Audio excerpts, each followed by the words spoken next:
What's going on, everyone? So look, I was watching NBA Today earlier, and they had this whole segment about the Lakers potentially making a move for Darius Garland. And honestly, the conversation that went down was absolutely wild. I need to break down everything that was said, because this is getting real interesting, especially with how the Lakers roster looks right now after that massive trade that went down back in February, where they sent Anthony Davis to Dallas and brought back Luka Doncic. I mean, think about that for a second. The Lakers traded AD for Luka. That's insane when you really sit back and process it, right? So they started off the segment talking about the current state of the Lakers and where they're at as a franchise.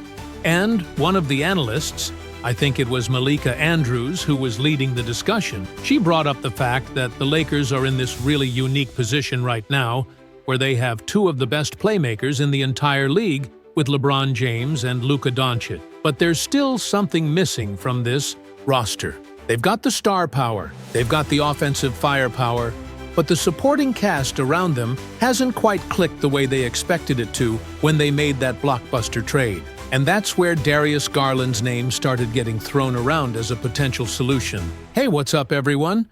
Real quick before we get into everything, that like button is literally what determines if this reaches hundreds or thousands of fans. Takes 1 second, but makes a huge impact on the channel's growth. Just smash that like button right now. It's the easiest thing you can do, but honestly, the biggest way to support this content. Every single like pushes this further, so hit it now. Brian Windhorst jumped in at this point, and he was talking about how the Lakers front office has been actively exploring options to add another ball handler, another guy who can create offense and take some of the pressure off both Luka and LeBron. He mentioned that even though both of those guys are incredible playmakers and can run an offense by themselves, having a third legitimate creator would open up so many more possibilities for what this team could do offensively.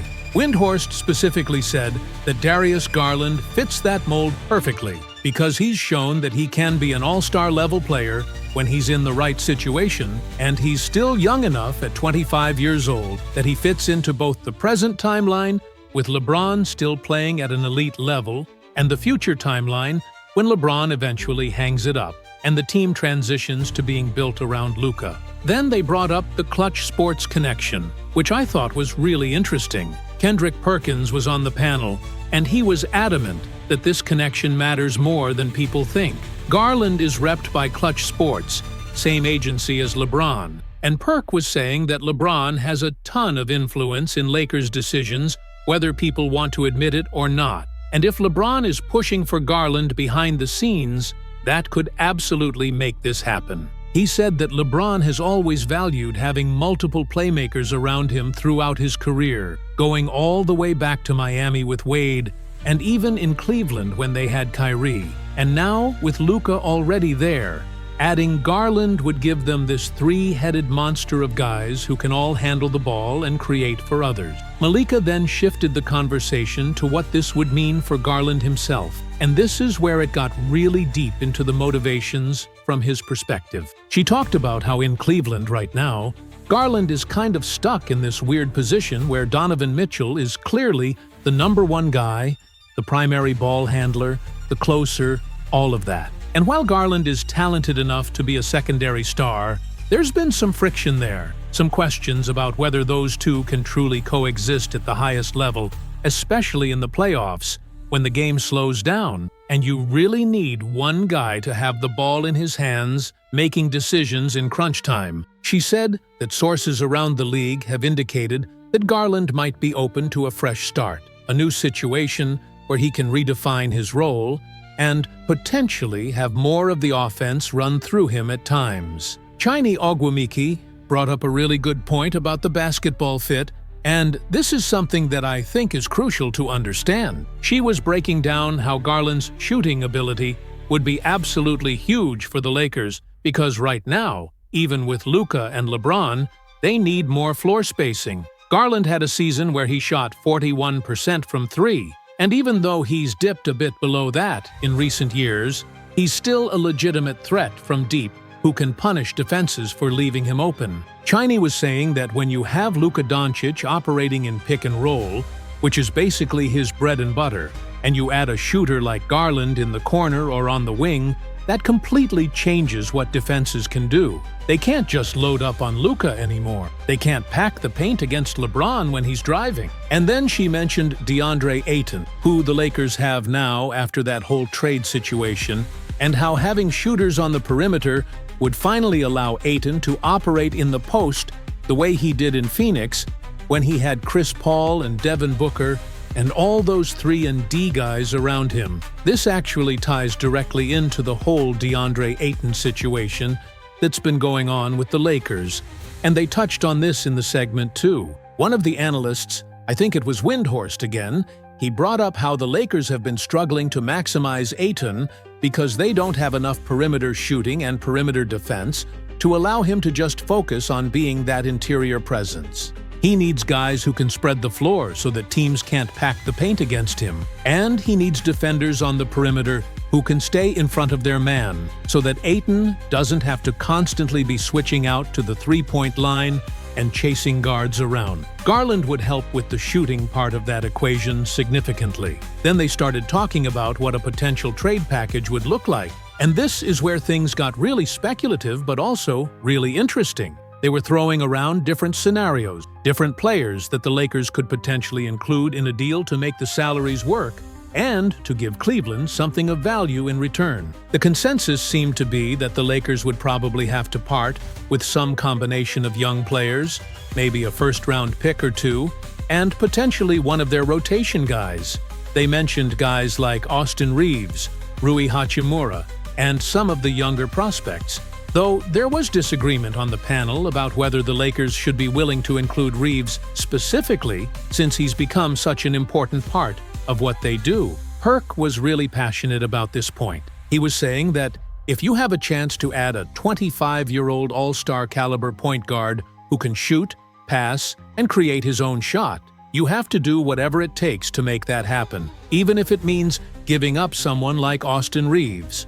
He said that Reeves is a solid player, a good role player, but Garland is a tier above that. And when you're trying to win championships with LeBron James while he's still playing at this level, you can't be precious about keeping everyone on your roster. You have to be willing to make bold moves, take some risk. But Chiney pushed back on that a little bit. She was arguing that the Lakers need to be careful about gutting their depth because they already made one massive trade this season when they got Luka.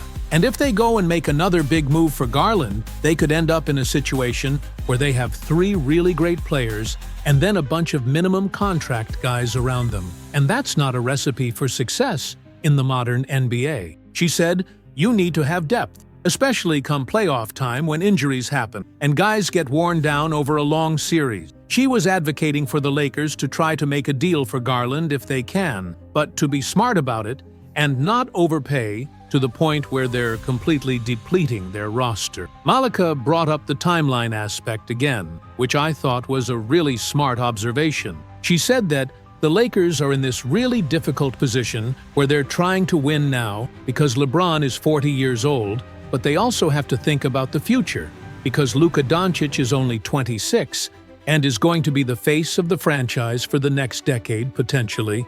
Adding Garland, who's 25, would help bridge that gap between the LeBron era and the post-LeBron era. He's young enough that he'll still be in his prime when LeBron retires, and he could be the perfect running mate for Luka moving forward. She said that this is the kind of move that makes sense from both a short-term and long-term perspective, which is rare to find in the NBA. They also spent some time talking about Garland's recent struggles and whether there should be any concerns about his ability to bounce back to his all-star level. Windhorst addressed this directly and said that Garland has dealt with some injuries over the past couple of years, and there have been some inconsistencies in his play, but the talent is absolutely still there. He pointed to the fact that Garland is still averaging around 18 to 20 points per game with 6 or 7 assists, and he's doing that while playing next to Donovan Mitchell, who dominates the ball a lot. Windhorst was saying that if you put Garland in a better situation, in a system where he has more defined roles,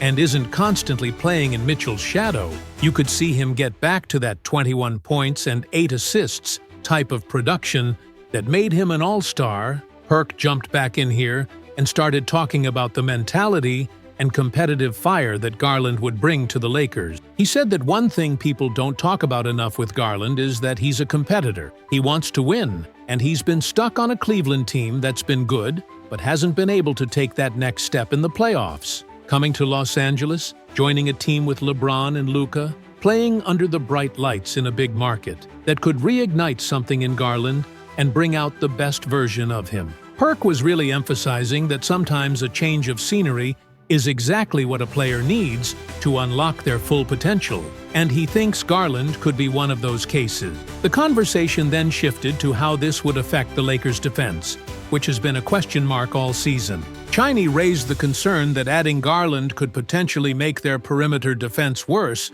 because Garland isn't known as a lockdown defender, and you'd be asking him to guard some of the best guards in the Western Conference night in and night out. She said that the Lakers would need to scheme around that, maybe have LeBron or whoever their best wing defender is take the toughest matchup and try to hide Garland a little bit defensively. But she also acknowledged that having better offensive players can help your defense in some ways, because when you're scoring efficiently and not turning the ball over, you're giving the other team fewer opportunities to run in transition and attack you before your defense is set. Windhorst brought up an interesting comparison to the Phoenix Suns team that went to the finals in 2021. He said the team had Chris Paul and Devin Booker in the backcourt, and neither of those guys were elite defenders, but they were so good offensively and so smart about managing the game that they made it work. He thinks the Lakers could do something similar with Garland, Luka, and LeBron.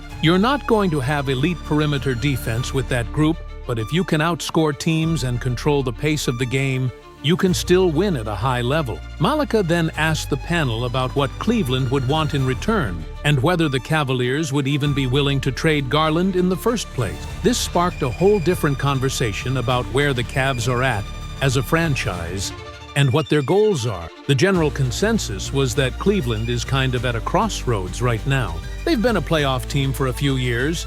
They have some nice pieces with Mitchell, Garland, Evan Mobley, Jarrett Allen, but they haven't been able to break through and become a true championship contender. There's been some speculation that they might be open to shaking things up, and if the Lakers come calling with a strong offer, Cleveland would at least have to listen. Perk was saying that from Cleveland's perspective, if they don't think Garland and Mitchell can work together long-term, then it makes sense to trade one of them now while they still have good value, rather than letting the situation deteriorate further. He said that Mitchell is probably the guy they'd want to keep because he's the better overall player and the more proven playoff performer. So if they're going to move one of their guards, Garland would be the logical choice. And if they can get back some young players, some picks, and maybe a veteran role player or two who can help them stay competitive, that might be a deal worth making. Chiney brought up the point that the Cavaliers would probably want some form of win-now pieces back in any trade,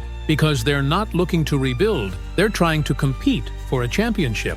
So if the Lakers are offering mostly young prospects and draft picks, that might not be as appealing to Cleveland as a package that includes someone like Austin Reeves, who can step in and contribute right away, or maybe Rui Hachimura, who gives them some versatility and scoring punch. She was saying that both teams would need to find a way to make this work, where the Lakers are getting their guy in Garland, but Cleveland is also getting back pieces that keep them in the playoff hunt. Toward the end of the segment, Malika asked everyone to give their final thoughts on whether they think this trade is actually going to happen or if it's just speculation. Windhorst said that he's heard some rumblings around the league that the Lakers are definitely interested and have at least had preliminary conversations about what it would take to get Garland. But there's a big difference between being interested and actually pulling the trigger on a deal. He said that the Lakers' front office is notoriously cautious about making moves, and they're going to want to make sure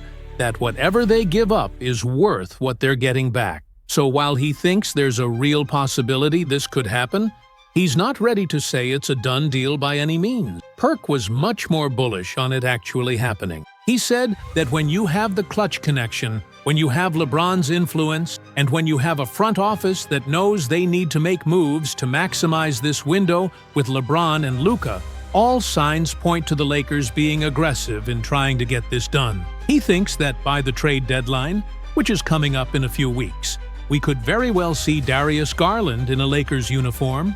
He was really confident about that prediction.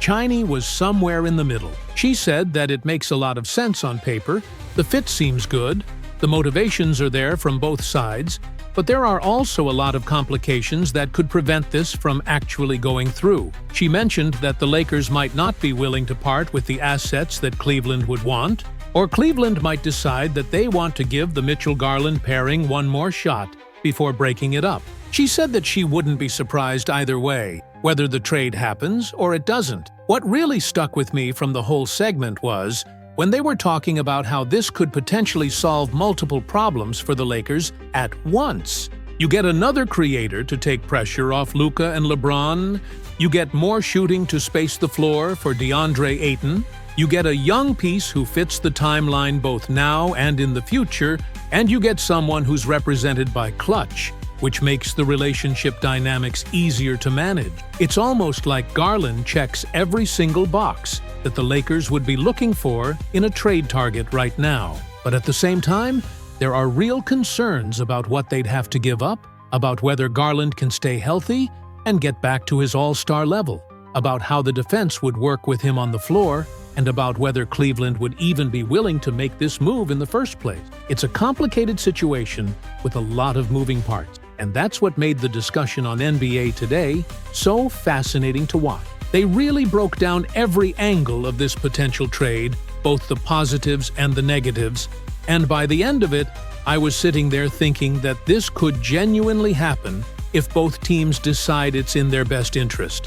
The whole DeAndre Ayton element of this discussion was particularly interesting to me because they kept coming back to the idea that the Lakers need to put better players around Ayton to maximize what he can do. Right now, he's struggling because he doesn't have the right supporting cast. He's fighting through multiple defenders in the paint because teams are packing it in against the Lakers, and he's being asked to defend on the perimeter too much, which takes him away from what he does best. Adding Garland would address some of those issues by giving the Lakers another legitimate three-point threat who can punish teams for helping off of him, and that would in turn open up more space for Ayton to operate inside. They also talked about how Garland could help with the Lakers' half-court offense, which has been a bit stagnant at times this season. Even with Luka and LeBron, who are both incredible in the half-court, having a third guy who can run pick and roll, who can create his own shot, who can make the right read when the defense collapses,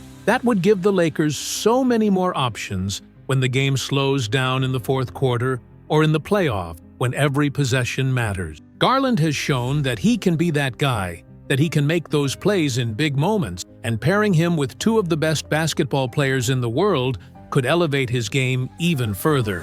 One thing that Windhorst mentioned that I thought was really insightful was that the Lakers need to be thinking about life after LeBron, and moves like this are part of that planning. LeBron isn't going to play forever, and when he does retire, the Lakers are going to need to have pieces in place around Luka to keep the team competitive. If they can add Garland now, he'll have a couple of years to build chemistry with Luka while LeBron is still around. And then, when LeBron is gone, you already have that foundation of Luka and Garland as your core moving forward. That's smart roster construction, thinking not just about this season or next season, but about where the franchise is going to be 3, 4, 5 years down the line. Overall, the segment on NBA Today really painted a picture of why this trade makes sense, why it could happen, and what the obstacles might be to actually getting it done. It's one of those situations where you can see both sides of the argument,